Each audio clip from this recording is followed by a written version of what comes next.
एक ऐसा केस जिसमें आज खुद कातिल को ही अपना चेहरा जलाना पड़ा। ये केस आपको एक फिल्मी कहानी के जैसा लग गया। असल में ये केस तेलुगु फिल्म से इंस्पायर केस है। Welcome to the show real story. मैं हूं आपका दोस्त परमिंदर सिंह। 23 नवंबर 2017 स्वाति एक हॉस्पिटल में एक आदमी के साथ आती है और उस आदमी का चेहरा बुरी तरह झुलसा हुआ था और वो दर्द से चीख रहा था और हॉस्पिटल में मौजूदा लोग डर गए थे। स्वाति रेड्डी हॉस्पिटल स्टाफ को बताती है कि ये और कोई नहीं उसके हस्बैंड सुधाकर रेड्डी है। स्वाति बताती है कि उसके घरवाले के ऊपर कुछ लोगों ने हमला कर और उसके चेहरे पर पेट्रोल डालकर आग लगा दी है। हॉस्पिटल स्टाफ तुरंत उसे हॉस्पिटल के इमरजेंसी रूम पे ले आते हैं और ट्रीटमेंट शुरू कर देते हैं। कुछ दिनों में ही सुधाकर की सेहत में सुधार होना शुरू हो गया, पर उसका चेहरा बुरी तरह जल चुका था। डॉक्टर ने स्वाति को सजेशन दिया कि उसके पति के चेहरे के लिए उनको प्लास्टिक सर्जरी से गुजरना पड़ेगा। स्वाति रेड्डी इस प्रोसेस के लिए मान जाती है क्योंकि स्वाति रेड्डी का घर वाला था, वो एक बिजनेसमैन था और उसके पास पैसा भी था कि वो आसानी से ये ऑपरेशन कर सके।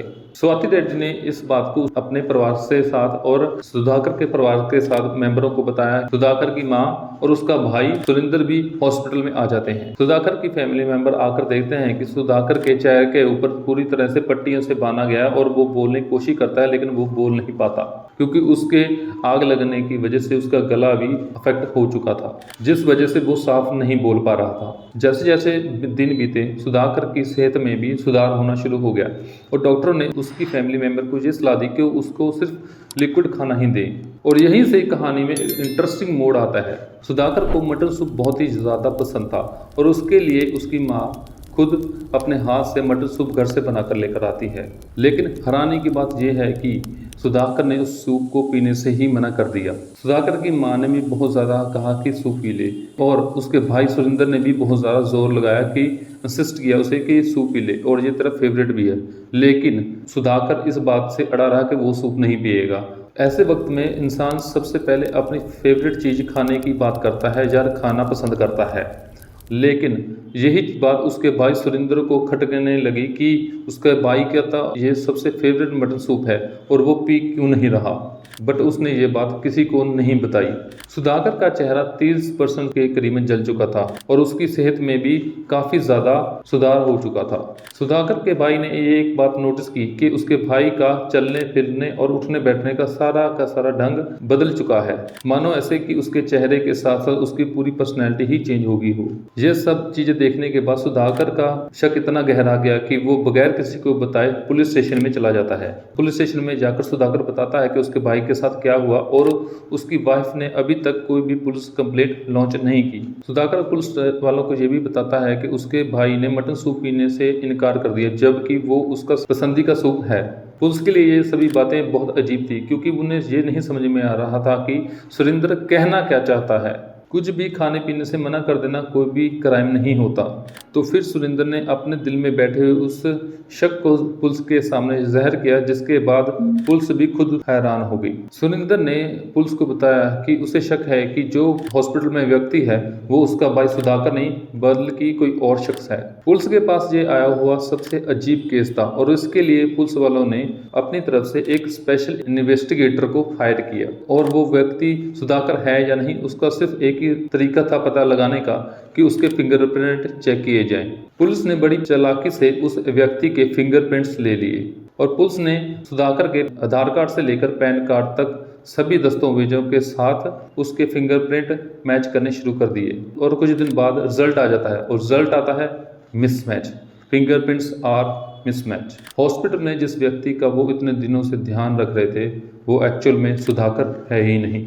अब यहाँ पर सवाल ये है कि वो व्यक्ति कौन है और सुधाकर कहाँ है। इसके साथ ये भी है कि स्वाति उसको अपना पति क्यों कह रही है। आखिरकार कौन सा ऐसा राज है कि स्वाति सबसे छुपा रही है। स्वाति से पूछताछ करने के लिए पुलिस वाला ने उसको पुलिस स्टेशन में बुलाया।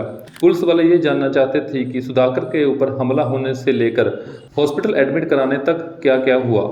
वो पुलिस वालों को इस बारे में पूरी डिटेल के साथ बताए। स्वाति के दिए गए बयानों पर पुलिस ने बहुत ज्यादा लूप होल्स और कमियां सामने आती हैं। इसके बाद स्वाति के साथ पुलिस वाले सख्ती से पेश आने लगे और उससे सारा सच उगलवाने लगे। ऐसा सच जो कि किसी ने भी सपने में भी नहीं सोचा था। साल 2014 स्वाति की सुधाकर के साथ शादी हो जाती है। इन दोनों की अरेंज मैरिज थी। सुधाकर एक पेशे से बिजनेसमैन था और स्वाति एक हॉस्पिटल में नर्स का काम करती थी। उनके 2 बच्चे थे, लड़के का नाम दर्शित और लड़की का नाम हर्षिता था। कुछ समय बाद स्वाति का बैक पेन शुरू हो जाता है। जब उसका बैक का पेन ज्यादा बढ़ गया तो वो अपने पति के साथ डॉक्टर से मिलने गई, जिन्होंने उसको एक फिजियोथेरेपिस्ट सजेस्ट किया। फिजियोथेरेपिस्ट का नाम राजेश था। सुधाकर और स्वाति पहले तो कुछ समय फिजियोथेरेपिस्ट के पास साथ में जाते रहे, लेकिन कुछ समय बाद सुधाकर का बिजी शेड्यूल होने के बाद वो अकेले जाने लग पड़ती है। कुछ समय बाद स्वाति और फिजियोथेरेपिस्ट के बीच में अफेयर शुरू हो जाता है। धीरे धीरे ये प्रेम इतना गहरा हो जाता है कि उन्होंने सब कुछ दांव पे रख दिया। सुधाकर की मैरिज लाइफ बहुत ही बढ़िया चल रही थी। स्वाति उसे किस बिहाफ पे तलाक दे तो वो कोई सेंस नहीं बनती थी। साथ ही डिवोर्स देने पर उसको सुधाकर की प्रॉपर्टी से भी हाथ धोना पड़ता। दिमाग पर अब अगर कोई भी फतूर सवार हो जाए तो वो कहाँ तक जा सकता है, ये केस एक अच्छा एग्जाम्पल है। स्वाति और राजेश के दिमाग में अलग अलग प्लानिंगें चल रही थी। स्वाति ने एक दिन अचानक से यब्दू मूवी देख ली, जिसको देखने के बाद स्वाति के दिमाग में एक शैतानी प्लान आता है, जिसको उसने राजेश को भी बताया। एक्चुअली उस मूवी के एक सीन में यह बताया गया है कि कैसे एक इंसान को दूसरे इंसान के साथ बदला जा सकता है प्लास्टिक सर्जरी के द्वारा। दोनों ने उस फिल्म को 20 से भी ज्यादा बार देखा। इसके बाद स्वाति ने एक ऐसा प्लान बनाया जिसको सुनकर आप भी हो जाओगे हैरान। प्लान के मुताबिक स्वाति ने राजेश को सुधाकर जैसा बनने की ट्रेनिंग देनी शुरू कर दी। सुधाकर के जैसा बैठना, उठना, सोना, खाना पीना और कपड़े पहनना और उससे जुड़ी हर छोटी बड़ी बात स्वाति ने राजेश को बतानी शुरू कर दी। 26 नवंबर 2017 फाइनली वो दिन भी आ गया और वो दिन था संडे का। दोनों ने ये दिन इसलिए चुना क्योंकि उस दिन सुधाकर घर में ही होता है। स्वाति एक पेशे से नर्स थी और उससे एनेस्थीसिया के इंजेक्शन के बारे में पता था कि कितनी डोज सुधाकर को देनी है। स्वाति ने सबसे पहले एनेस्थीसिया देकर सुधाकर को बेहोश कर दिया। फिर इसने धीरे से राजेश को अपने घर के अंदर बुला लिया। फिर इन्होंने आयरन रोड के साथ सुधाकर के सिर पर रॉड मारकर उसको मार दिया और उसके बाद उसका चेहरा मिटा दिया, ताकि अगर उसकी बॉडी मिल भी जाए तो उसकी शिनाख्त करनी आसान ना हो। और बॉडी को चादर में डालकर महबूब नगर के जंगल में ले जाते हैं और उसकी बॉडी को जलाकर दफन कर देते हैं। सारे सबूत मिटाने के बाद अब बारी थी प्लान के दूसरे भाग को शुरू करने की, जिसके मुताबिक स्वाति की लाइफ में राजेश को सुधाकर बनकर उसकी लाइफ में जगह लेनी थी। अकॉर्डिंग टू मूवी ये सब तभी पॉसिबल था कि राजेश का चेहरा जलाकर सुधाकर के चेहरे जैसा बना दिया जाए। प्लास्टिक सर्जरी भी तभी पॉसिबल होती है जब किसी का चेहरा जला हुआ हो, और स्वाति ने इसके लिए राजेश को काफ़ी ज़्यादा कन्विंस किया कि वो उसका चेहरा थोड़ा से ही जलाएगी और उसके बाद प्लास्टिक सर्जरी के द्वारा उसको सुधाकर जैसा बना दिया जाएगा, ताकि कभी भी कोई भी उस पर शक ना कर सके। और होशो आवाज में अपना चेहरा जलवाना कोई ये आसान बात तो नहीं थी। इसीलिए राजेश इस प्लान में एंट्री लेने से ही डर रहा था। लेकिन कहते हैं ना, इश्क वो भी करवाता है जो ना इंसान करना चाहे। 23 नवंबर 2017 के बाद स्वाति के कन्विंस करने पर राजेश मान जाता है। मर्डर के दूसरे दिन यानी कि 28 नवंबर का दिन आ जाता है। इसके बाद स्वाति धीरे धीरे करके राजेश का चेहरा अपने हाथों के साथ जलाना शुरू कर देती है, एसिड डाल के। ताजुब की बात यह है कि स्वाति को कभी इसी चेहरे के साथ प्यार हुआ करता था। स्वाति जैसे जैसे राजेश का चेहरा जला रही थी वैसे वैसे राजेश की चीखे की शोर ज़्यादा होता जा रहा था। चेहरा जलाने के बाद स्वाति खुद से ही राजेश को हॉस्पिटल में ले जाकर एडमिट कराती है। स्वाति हॉस्पिटल पहुंचने के बाद राजेश को अपने पति जैसे इंट्रोड्यूस कराती है सारे स्टाफ के साथ और कहती है कि ये मेरा पति है जिसको कुछ लोगों ने आग लगा दी है। बेवकूफ़ी के साथ ही ये दोनों पकड़े गए। जैसे कि मटन वाला सूप राजेश के द्वारा नहीं पिया जाता, अगर वो सूप उस दिन राजेश पी लेता तो शायद वो उस दिन ना पकड़े जाते, शायद एक लंबा समा साथ में रहते और लोगों के बीच घूमते रहते। तो फिर उसने सूप पीने से इनकार क्यों किया? राजेश असल में एक वेजिटेरियन था, तो इसी वजह से उसने वो सूप पीने से इनकार कर दिया। स्वाति ने अपनी तरफ से पूरी कोशिश की थी राजेश को उसके पति के जैसा बनाने के लिए, चाल ढाल, बैठना उठना और कपड़े पहनना और उसके जैसे बात करना भी, लेकिन राजेश एक अपनी आदत से फंस गया जो थी वेजिटेरियन। राजेश का तो देखो भाई, अपने मुंह पे एसिड भी डलवा लिया, एक इंसान को भी मार दिया, उसकी लाश को भी जला दिया और फिर भी आखिर में यही कह रहा है कि मैं भाई वेजिटेरियन हूँ, नॉन वेज तो मैं खाऊंगा नहीं।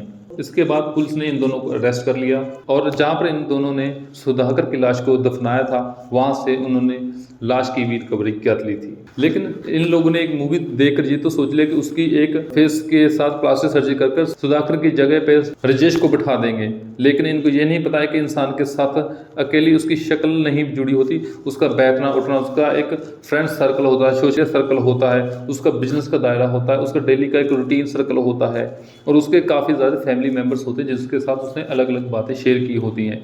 तो एक मूवी देख कर ये एक इंसान को मारने चले गए, ऐसी बात नहीं होनी चाहिए। ये समाज है, समाज में बहुत चीज़ें होती हैं, हमें इन चीज़ों का ध्यान रखना चाहिए। यही नहीं, हमें अपनी फैमिली के साथ फैमिली जैसा ही सलूक करना चाहिए।